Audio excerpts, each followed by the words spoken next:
Hello everyone, and welcome back. Let's take a look at what could move the crypto market, gold, and US stocks in the coming week. Starting with crypto, Bitcoin remains in a relatively strong position after holding above key support levels.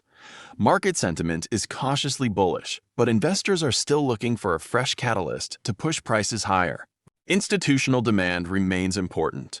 Bitcoin ETF flows continue to be closely watched, as steady inflows could support another move toward recent highs. Ethereum is also showing strength, and improving activity on the network could help boost confidence across the broader crypto market. For altcoins, investors remain selective. Capital continues flowing into sectors such as artificial intelligence, real-world asset tokenization, Layer 2 solutions, and decentralized finance. If Bitcoin stays stable and Bitcoin dominance begins to decline, altcoins could see stronger performance next week. However, any sharp Bitcoin correction could quickly pressure the entire market. Moving to gold, the precious metal remains supported by geopolitical uncertainty and expectations surrounding future interest rate decisions. The key driver next week will be U.S. economic data. Stronger than expected reports could strengthen the U.S. dollar and push bond yields higher, creating short-term pressure on gold prices. On the other hand, weaker economic data could increase expectations for monetary easing and provide support for gold. Another important factor is central bank demand. Many central banks continue adding gold to their reserves, helping maintain a positive long-term outlook.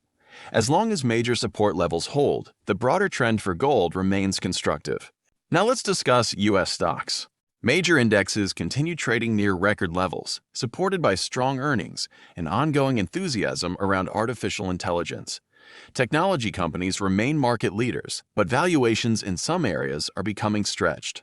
Investors will closely monitor inflation data, labor market reports, and comments from Federal Reserve officials. If inflation continues to cool while economic growth remains stable, stocks could extend their gains. However, higher than expected inflation could push yields higher and trigger short-term volatility, especially in growth stocks. So what's the overall outlook? For crypto, the trend remains cautiously bullish as long as Bitcoin holds key support levels. For gold, U.S. economic data, the dollar, and bond yields will be critical. For stocks, AI-driven optimism remains strong, but inflation and interest rate expectations could create volatility. Overall, next week is likely to be driven by macroeconomic events. Investors should stay disciplined, manage risk carefully, and avoid emotional decisions during periods of market uncertainty. Thanks for watching, and I'll see you in the next market update.